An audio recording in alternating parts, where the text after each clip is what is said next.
नमस्कार दोस्तों स्वागत है आपके अपने YouTube channel SKB Ashok Kumar में। और दोस्तों आज हम लोग चर्चा करने वाले हैं क्लास 6 का ये मैथ एक्सरसाइज 3.2 का क्वेश्चन मैंने 5 तक पूर्व वीडियो में करा दिया है। और आज हम लोग देखेंगे क्वेश्चन नंबर 6 से।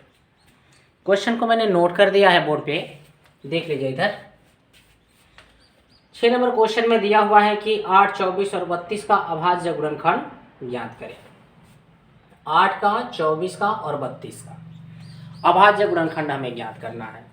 तो सबसे पहले मैं बता देना चाहता हूं कि अभाज्य गुणनखंड का मतलब क्या होता है। अभाज्य गुणनखंड का मतलब होता है कि जो संख्या दी रहती है इसका सबसे पहले हमें इस प्रकार फैक्टराइजेशन करना होता है। जैसे 8 हो गया तो 8 को सबसे पहले हम 2 से कैंसिल करेंगे।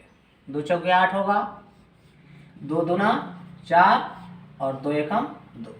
तो ये जो बगल के दो आते हैं ना, ऐसा हम लिखते हैं, तो ये कहलाएंगे 8 के अभाज्य गुणनखंड। अब ये जो प्रत्येक संख्या है इसके जो है गुणनखंड या तो 1 होगा और नहीं तो जितनी संख्या है वही होगी, तो ये कहलाएंगे अभाज्य गुणनखंड। मतलब ये जो होते हैं किसी टेबल में आते नहीं है, या तो स्वयं से डिवाइड होंगे या तो 1 से कैंसिल होंगे। तो इस रूप में लिखने की प्रक्रिया कहलाती है अभाज्य गुणनखंड। 24 के लिए हम क्या लिख सकते हैं? 2 दूनी 4, 4 दूनी 8, 8 तिहाई 24। इस 24 को इस प्रकार से करके तब मैं ये बात लिखा होगा, है ना। तो 3 के भी कॉमन फैक्टर जो होंगे 1 होगा, नहीं तो 3 होगा। ये सभी 2 के कॉमन फैक्टर जो होंगे वो 1 होंगे, नहीं तो 2 होंगे। अतिरिक्त कोई दूसरा नंबर नहीं आएगा। मतलब ये जो भी हमारे संख्या दिख रहे हैं या तो 1 से कैंसिल होंगे, नहीं तो स्वयं से कैंसिल होंगे, इसलिए ये कहलाते हैं अभाज्य गुणनखंड। 32 के लिए क्या होगा? 32 के लिए हो जाएगा 2 दूना 4, 2 8, 2 16, 2 32।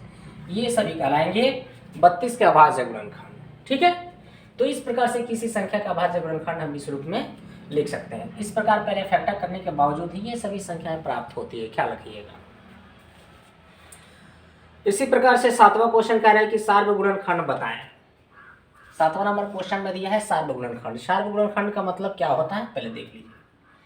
4 किससे किससे कैंसिल होगा? 1 से, नहीं तो 2 से और नहीं तो 4 से। 32 के लिए इस प्रकार से फैक्टर हम बना देते हैं। 32 जो होगा या तो 1 से कैंसिल होगा, नहीं तो 2 से और नहीं तो 4 से, नहीं तो 8 से, नहीं तो 16 से और नहीं तो 32 से।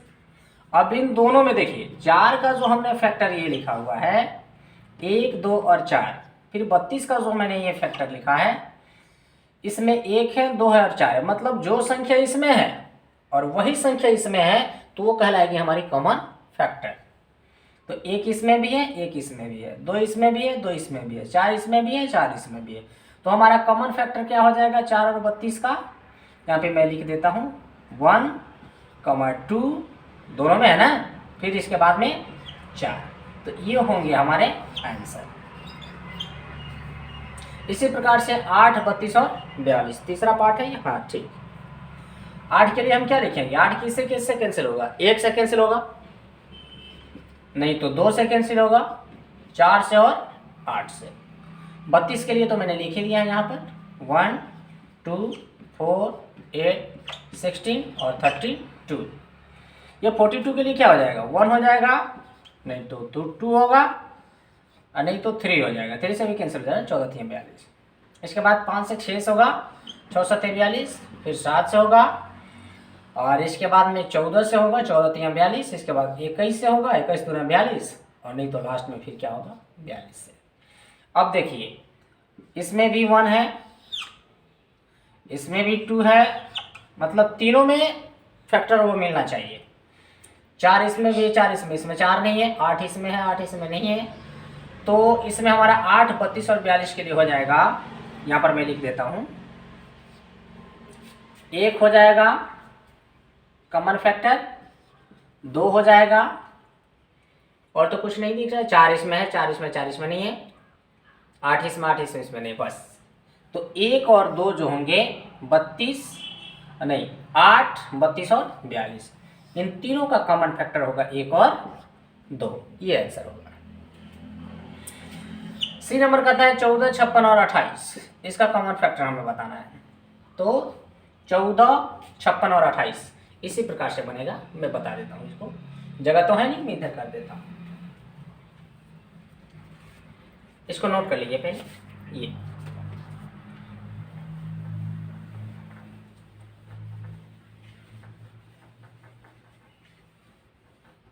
देखिए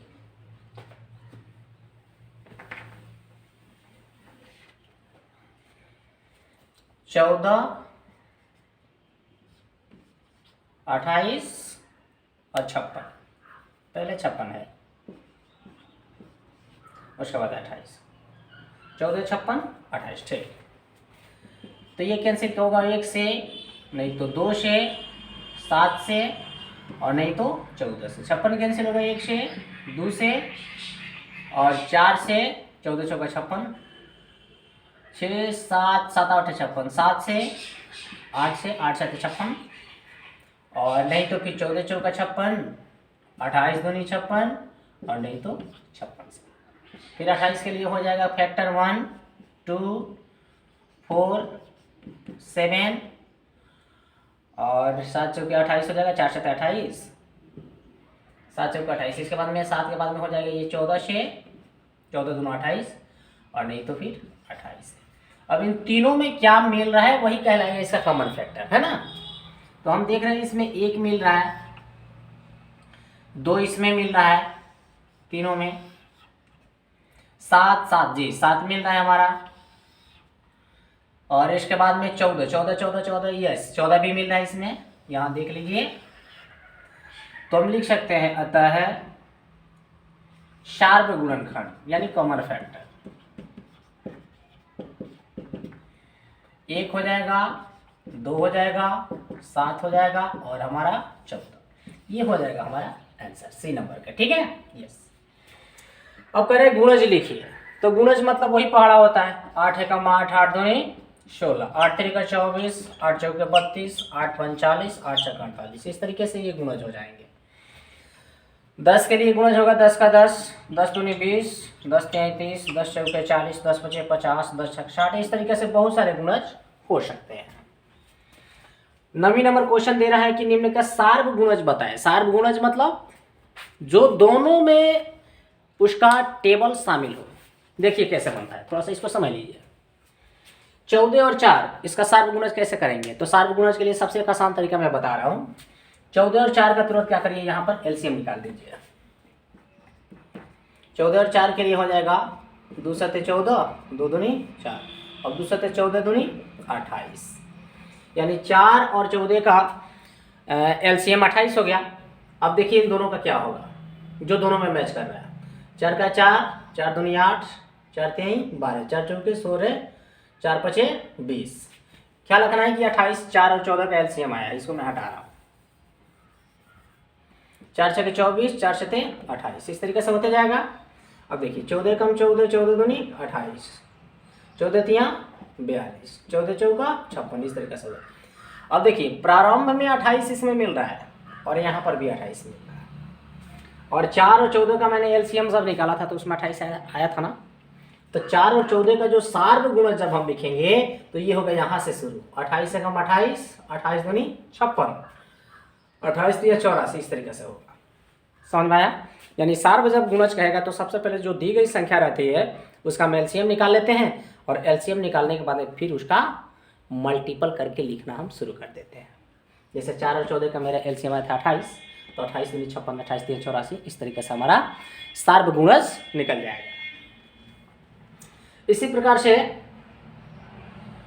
सार्व गुणज के लिए हमारा क्वेश्चन दिया है बी नंबर, यानी 9 का ये नंबर था 4 और 14, अब 9 का बी नंबर है 8 और 24। फिर मैं वही ट्रिक अपना लेता हूँ, एलसीएम ले लेता हूँ 8 और 24 का। 8 और 24 का एलसीएम हो जाएगा 8 एकम 8, 8 3 का 24। ऐसे तो 2 से कटेगा, लेकिन मैं जल्दीबाजी एक ट्रिक से बताने के लिए 8 3 का 24 होगा। तो एलसीएम हमारा क्या हो गया 24। 8 का 8, 8 दूनी 16, 8 3 का 24, 8 चौका 32, इस तरीके से मिलेगा। और देखो जहाँ पर ये मिल रहा है ना 24, यहीं से इसका टेबल शुरू होगा सार्वधातुक गुणज के लिए, ये कोड होता है इसका। अब इसका 24 से कम 24, 24 दूनी 48, 24 तिया 72, 24 चौके 96, इस तरीके से होते रहेंगे। अब देखो शुरू में क्या मिल रहा है, यहाँ पर 24 यहाँ पर भी मिल रहा है, 24 यहाँ पर भी मिला, तो सार्वधातुक गुणज हो जाएगा दोनों का 8 और 24 का 24, 24 दूनी 48, 24 तिया 72, 24 चौका 96, इस तरीके से। मतलब क्या है कि जब सार्वधातुक गुणज कहे तो दोनों का एलसीएम ले लेंगे और एलसीएम जो आएगा वहीं से फिर उसका पहाड़ा लिखना शुरू करेंगे, दोनों का सार्वधातुक गुणज हो जाएगा। तो अब इसके बाद में है क्वेश्चन नंबर सी जी, 6 21 और 27, इसका देख लेते हैं क्या होता है। एलसीएम पहले निकालना पड़ेगा हमें। 6 21 और 27, तो 2 1 3, 3 से कैंसिल होगा, 3 दूनी 6, 3 7 21, 3 9 27, अब तो कैंसिल होगा नहीं। 9 7 63 और 63 में 6 से, तो 63 छक्के हो जाएगा 6 3 18 और 6 छक्के 36, 378, यस दिमाग में आ गया कि हमारा 378। अब 6 21 और 27 का जब हम सार्वधातुक गुणज लिखेंगे तो 378 का ये टेबल चलेगा। देखिए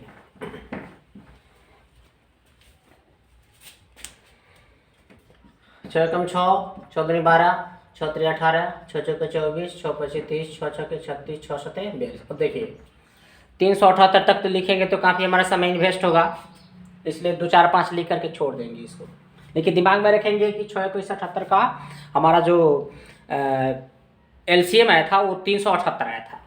देखिए 21 से कम 21, 21 दूनी 42, 21 तिया 63, इस तरीके से आते रहेगा। 27 से कम 27, 27 दूनी 54, 27 तिया 81, इस तरीके से आते रहेगा। अब कहने का मतलब ये है कि 378, 6 21 और 27 तीनों के पहाड़े में 378 लाने के लिए तो हमें तो लंबा लिखना पड़ेगा, काफ़ी समय इन्वेस्ट होगा।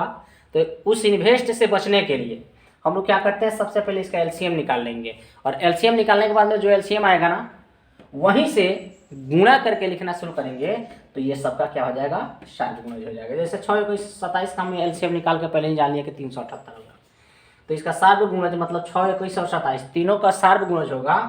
पहला 378 एकम 378, अब 378 दूनी, तो 2 8 16, 2 7 14 15, 2 3 6 1 7, 756। फिर इसका 3 3 8 24 और 3 7 21 और 23 के 3 कैरी ओवर 2 और 3 3 का 9 2 11, 1134, इस तरीके से ये हमारा हो जाएगा सार्वधातुक गुणज। ओके यस, इसको नोट कर लीजिए। और इसमें जो लास्ट क्वेश्चन है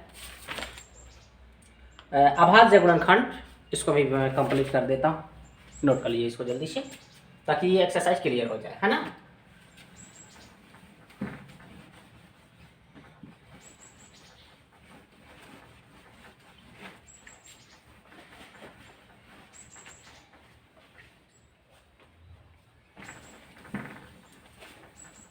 देखिए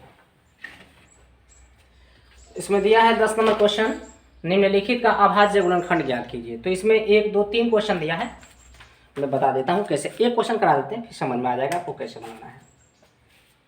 क्वेश्चन नंबर हो गया हमारा 10 का ये फर्स्ट पार्ट है 540। अब इसका अभाज्य गुणनखंड ज्ञात करना है।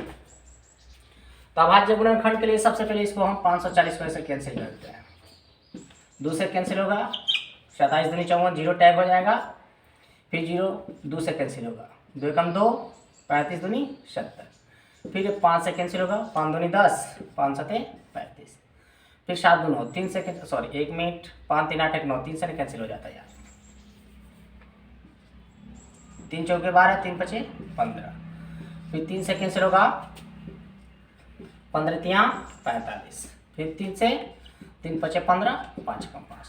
तो साइड के जो आते हैं ना तो हम ऐसे लिख सकते हैं ना, 540 बराबर 2 2 2 इंटू 2, फिर ये 3 3 3 बार और ये 5 एक बार। तो इस रूप में जब हम लिखा ना तो ये कहलाएगा 540 का अभाज्य गुणनखंड। ठीक है, इसी प्रकार से 440 दिया है, 440 के लिए भी ऐसे करके आप बना लेंगे। फिर दिया है 420, 420 का भी ऐसे आप बना सकते हो, ठीक है ना। यस, तो ये रहा हमारे एक्सरसाइज के 3.2 के क्वेश्चन थे। 6 से क्वेश्चन 10 तक है, इसको नोट कर लीजिए। और उम्मीद ये आपको समझ में आ गया होगा, नहीं समझ में आया होगा तो उसको कमेंट बॉक्स में पूछ लेंगे। Okay, thank you.